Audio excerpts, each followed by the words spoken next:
We got to talk about it. WWE, the real reason why R-Truth is going to be gone from the company. It's actually kind of a scary reason. Also, a massive WWE announcement coming at a time where things are just looking kind of weird. A lot of people seem to be upset with the company, so surely this announcement isn't going to be well received, but it all makes sense. Also, we're talking World's Collision. It's all coming up right here on the Ango Show.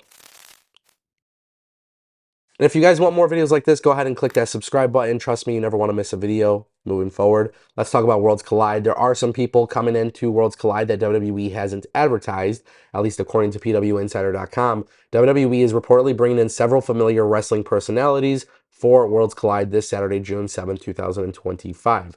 This includes Lince Dorado, who, by the way, maybe you guys missed it, but I made a video a couple months ago. Lince Dorado was brought back into the WWE, working at the Performance Center. Also, doing some stuff with Evolve and coaching and training and a whole bunch of stuff there. In addition to that, former WWE star Savio Vega will be back. Last time we seen him was Backlash 2023. And then Hector Moody Jack Melendez, which you guys might remember from AAA. Also, he was LAX's personal ring announcer for TNA. He did some stuff with WWC and WWL.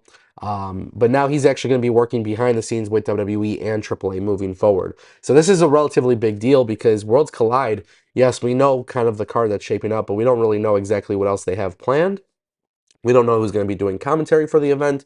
We really don't know much. We know that it's going to be on YouTube. We don't really know much more than that, which kind of makes it a little bit more of an interesting thing. But I'm excited for Worlds Collide. I think it's going to be a really great event. And of course, I think I get even more excited knowing that there could definitely be some more surprises, especially with possibly TNA as well. So something definitely worth being excited about. Today's episode of The Ango Show is sponsored by DM Law. DM Law is a leading injury firm in Kansas and Missouri. And with multiple offices across Missouri, Kansas, Oklahoma, and Colorado, the team at DM Law can help you at the most stressful times. And when it comes to personal injury, they believe that every right deserves a fight. They take the cases that other law firms are scared of taking. The best part is you only pay if they win your case. If you've ever been injured in an accident, you may be entitled to significant compensation and should take action immediately. DM Law wants you to know that Mike's got this. DM Law understands that injuries can have long-lasting effects emotionally and physically. That's why they strive not only to help their clients improve physically, but also improve their future through financial compensation. DM Law has achieved big results for its clients with resolutions in the millions, whether it's a motor vehicle injury, personal injury, brain injury, or even a wrongful death. At DM Law, every wrong must be made right. Every injury deserves the right to recovery, and with a large support staff filled with investigators, case managers, and medical record specialists, just know Mike's got this. DM Law has recovered over $600 million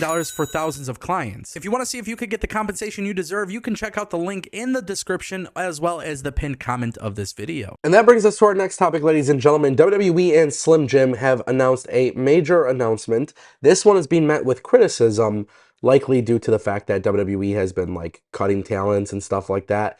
But for those who don't know, WWE and Slim Jim have renewed their partnership.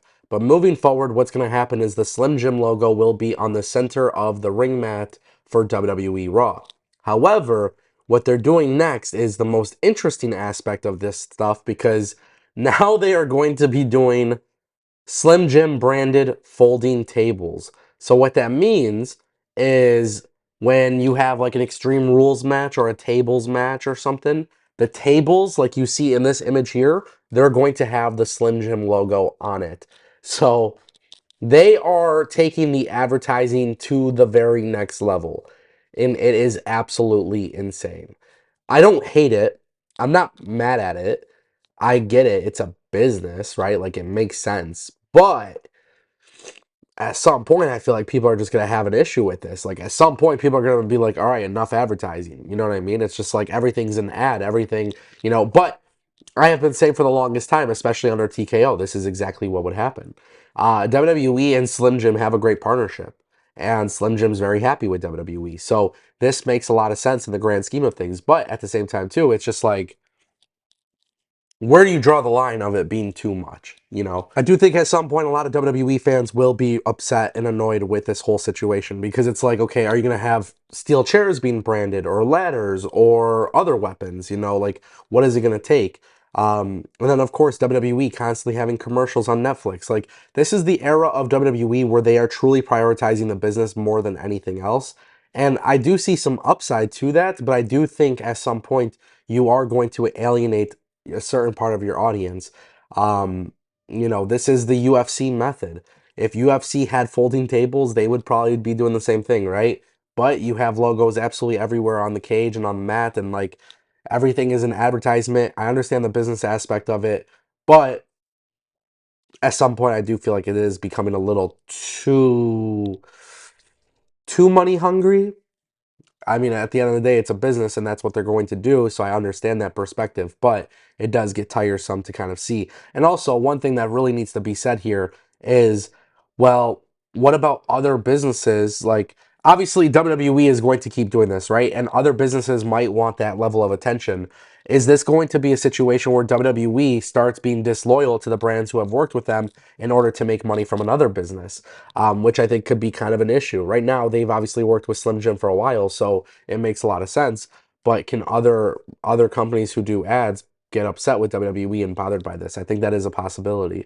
And that brings us to our final topic, ladies and gentlemen. The real reason why R-Truth and Carlito are gone for the company. Well, it's unfortunate because as you guys just saw with this major announcement, WWE is going to continue prioritizing the money and the advertising and the revenue and all of these different things. It's always going to be about the shareholders. It's always going to be about the investors. However, it wasn't TKO who apparently made this decision. In fact, it's actually being reported that it was Triple H who made this decision, which is starting a whole different other conversation as to how things are really going. But basically, WWE is looking at the numbers. They have to look at how much they have to cut, who they have to cut, and essentially, the person that's going to make that decision is Triple H. And I can't help but think this is ridiculous because you know that you're going to have R-Truth versus John Cena, right? You could have done John Cena versus R-Truth, career versus career. You could have made that into a very cool story.